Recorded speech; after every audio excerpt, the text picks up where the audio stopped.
ये है DNA. DNA 3 घटकों से मिलकर बनता है। इसका पहला घटक है पेंटोज शुगर, जो कि डीऑक्सीराइबोज शर्करा होती है। दूसरा घटक नाइट्रोजनस बेस है, जो 4 प्रकार के होते हैं। Adenine denoted by capital A, guanine denoted by capital G, cytosine denoted by capital C and thymine denoted by capital T. Thymine को थोड़ा अच्छे से लिख देते हैं हम, थायमीन। तो इस तरह से ये 4 प्रकार के नाइट्रोजनस बेस डीएनए में पाए जाते हैं। इसी का ठीक कॉम्प्लीमेंट्री बेस ये एमआरएनए में होता है। यानी ये एमआरएनए में 3 बेस तो होंगे, एडिनिन, गुआनिन, साइटोसिन और, लेकिन थायमीन जो है, थायमीन के स्थान पे ये एमआरएनए में यूरेसिल होगा, क्योंकि आरएनए में थायमीन नहीं पाया जाता है, थायमीन के स्थान पे यूरेसिल पाया जाता है। तो अब प्रश्न उठता है कि डीएनए में जो जेनेटिक कोड की प्रॉपर्टी होती है, इन 4 इसके 3 घटक हैं, इन 3 घटकों में से किस में निहित होती है? थोड़ी देर के लिए अगर हम मान लें कि डीएनए की जेनेटिक कोड की जो प्रॉपर्टी होती है इसके पेंटोज शुगर में होती है, तो समस्या यहां ये उत्पन्न होगी कि पेंटोज शुगर को अगर मान लेते तो मैक्सिमम 1 एमिनो एसिड ही कोड हो पाएगा, बाकी 20 एमिनो एसिड में से 19 एमिनो एसिड अनकोडेड रह जाएंगे। इसका मतलब जो पेंटोज शुगर है इसमें जेनेटिक कोड की प्रॉपर्टी नहीं हो सकती। अगर इसी तरह से हम फास्फोरिक एसिड को मान लें तो वहां भी यही समस्या उत्पन्न होगी कि केवल 1 ही एमिनो एसिड कोड हो पाएगा, बाकी 19 अनकोडेड रह जाएंगे। इसका मतलब ये भी जेनेटिक कोड की प्रॉपर्टी नहीं रखता है। तो इसका मतलब जेनेटिक कोड की प्रॉपर्टी हो कहां सकती है, इसकी संभावना हम तलाशने की कोशिश करेंगे इन नाइट्रोजनस बेस में, जो कि कितने प्रकार के होते हैं? 4 प्रकार के होते हैं। ये हैं एडिनिन, गुआनिन, साइटोसिन, थायमीन।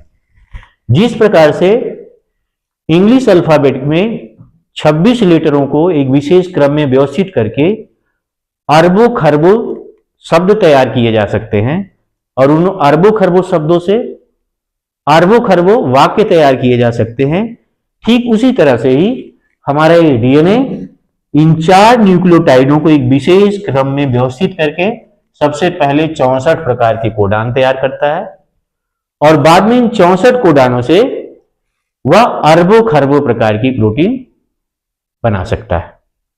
बिल्कुल उसी तरह से जैसे दुनिया की सारी लाइब्रेरी में केवल वही 26 लेटर है इंग्लिश के, वो 26 लेटर से पूरी दुनिया की सारी लाइब्रेरी भरी हुई है, उसी तरह से हमारे डीएनए के पास भी क्या है, 4 जो न्यूक्लियोटाइड है, इन 4 न्यूक्लियोटाइडों से सबसे पहले 64 कोडान तैयार करता है, जिसमें 3 तो कोडान प्रोटीन श्रृंखला का समापन करने का काम करते हैं, जिन्हें स्टॉप कोडान या टर्मिनेशन कोडान कहा जाता है। बाकी 61 कोडिंग कोडान होते हैं जो किसी न किसी अमीनो अम्ल को कोड करते हैं।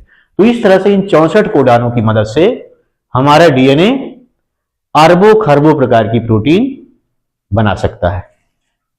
तो आइए हम आगे चलते हैं। सबसे पहले डीएनए को समझने की कोशिश करते हैं। डीएनए और आरएनए को समझते हैं, उसके बाद फिर जेनेटिक कोड को समझना बहुत ही आसान हो जाएगा। तो देखते हैं डीएनए की संरचना।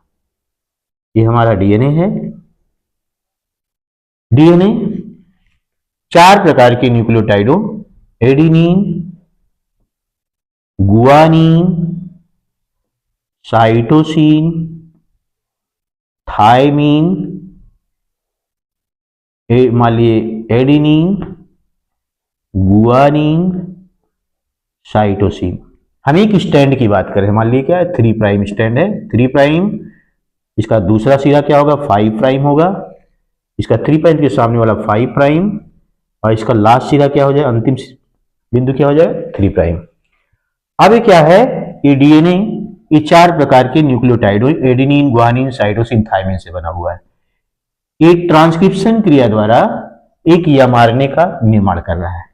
ये क्रिया कहां हो रही है, कोशिका के केंद्रक में हो रही है। तो ट्रांसक्रिप्शन क्रिया द्वारा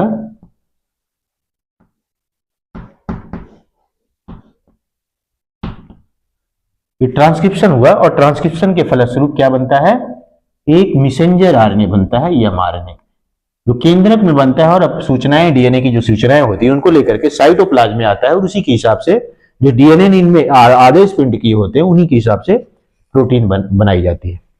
अब डीएनए अपनी सूचनाएं इनमें कैसे अंकित करता है? ये 3 प्राइम है तो इसके सामने क्या बनेगा? 5 प्राइम होगा। इसका कंप्लीमेंट यानी एमआरएनए क्या है? एमआरएनए है which is complementary to DNA. DNA का पूरा पूरा 2 कॉपी होता है, फोटो कॉपी होता है, इसी का कंप्लीमेंट्री इस पे बनता है। अब यहां एडेनिन है तो इसके सामने क्या बनेगा? यहां एडेनिन किससे जुड़ता है? थायमिन से जुड़ता है। लेकिन थायमिन आरएनए में होता नहीं, आप जानते हैं। थायमिन के स्थान पे क्या होता है? यूरेसिल होता है, तो यहां हम क्या लिख देंगे? यूरेसिल। इसी तरह से गुआनिन है तो गुआनिन का कंप्लीमेंट्री क्या बनेगा? जी का क्या होगा? गुआनिन किससे? आप अगर वाटसन क्रिक बेस पेयरिंग पढ़े हो तो उसमें आप जानते हैं कि एडेनिन थायमिन के साथ 2 हाइड्रोजन बंधों से और गुआनिन साइटोसिन के साथ 3 हाइड्रोजन बंधों से जुड़ता है। तो वही बेस वही यहां फॉलो किया जा रहा है। तो एडेनिन किससे? अब थायमिन तो यहां होता नहीं तो उसके स्थान यूरेसिल यूरेसिल से जुड़ेगा, यानी यूरेसिल इसका कंप्लीमेंट्री होगा। इसी तरह से गुआनिन का क्या होगा? साइटोसिन कंप्लीमेंट्री बनेगा। यहां साइटोसिन है तो क्या होगा? यहां गुआनिन इसका कंप्लीमेंट्री बनेगा। यहां थायमिन है तो क्या होगा? यहां एडेनिन बनेगा इसका कंप्लीमेंट्री। यहां एडेनिन है तो इसका कंप्लीमेंट्री क्या बनेगा? एडेनिन का, जैसे थायमिन का हुआ तो एडेनिन का क्या बनेगा? अब थायमिन होता है, थायमिन तो होता नहीं इसमें, यूरेसिल हो जाएगा। यहां ग्वानिन है तो कि इसके सामने क्या बनेगा? साइटोसिन बन जाएगा। अब यहां साइटोसिन है तो यहां क्या होगा? गुआनिन बन जाएगा। तो इस तरह से जो एमआरएनए होता है डीएनए का क्या होता है? कंप्लीमेंट्री होता है, यानी डीएनए अपने आदेशों को इन्हीं कंप्लीमेंट्री बेस के रूप में इस पे अंकित कर देता है। अब देखिए 3-3, जिसमें 3-3 को मिलाकर कोडान बन जाएगा। अब 3 यूसीजी, ये क्या हो गया? एक कोडान हो गया जो किसी एमिनो एसिड को कोड कर रहा है। इसी तरह से दूसरा कोडान कहां बन रहा है? AUC, ये क्या हो गया? दूसरा कोडान है, ये भी एक कोडान हो गया। ऐसे डीएनए बहुत सारे कोडान जो है प्रिंट करके इस पे अंकित कर देता है। और ये कोडान कहां आ जाए? ये आरएनए बनता रहता है और ये बाहर आता रहता है। इन्हीं कोडान जो इनसे कोडान अंकित है, ये कोडान जिस एमिनो एसिड को कोड करते हैं उन्हीं एमिनो एसिड को प्रोटीन संश्लेषण के द्वारा लिंक किया जाएगा इसमें, और लिंक करके पॉलीपेप्टाइड चेन बना दी जाती है अर्थात प्रोटीन बना दी जाती है। ठीक है, तो इस तरह से ये एमआरएनए 5 प्राइम टू 3 प्राइम बना। तो एमआरएनए क्या होता है? इसी का 2 कॉपी होता है, प्रिंट कॉपी होता है, जिसमें डीएनए अपने इन्हीं बेस पेयर जो एडेनिन, ग्वानिन, साइटोसिन, थायमिन है, इन्हीं का पूरक इसमें अंकित कर देता है। ठीक है, और ये 3-3 के समूह में एक कोडान कहलाता है। इन्हीं कोडानों को ही सम्मिलित रूप में जेनेटिक कोड कहा जाता है। तो जेनेटिक कोड क्या है? जेनेटिक कोड डीएनए द्वारा एमआरएनए पर प्रिंट किए गए न्यूक्लियोटाइडों के वह समूह हैं जो 3-3 न्यूक्लियोटाइडों से मिलकर बनते हैं। यानी डीएनए द्वारा एमआरएनए पर 3-3 न्यूक्लियोटाइडों के रूप में अंकित किए गए वह आदेश या सूचनाएं होती हैं जो प्रोटीन संश्लेषण के दौरान अमीनो अम्लों को एक विशेष क्रम में व्यवस्थित करते हुए प्रोटीन निर्माण से संबंधित जानकारी रखते हैं। यानी डीएनए के जो आदेश होते हैं इस एमआरएनए पर न्यूक्लियोटाइडों के एक विशेष क्रम यानी 3-3 न्यूक्लियोटाइडों के क्रम में अंकित कर दिए जाते हैं, जिन्हें कोडान कहा जाता है।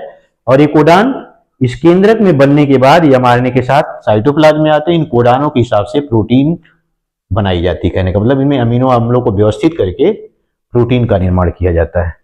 तो इस तरह से इन्हीं सूचनाओं के आधार पर कोशिका द्रव्य में प्रोटीन का निर्माण होता है।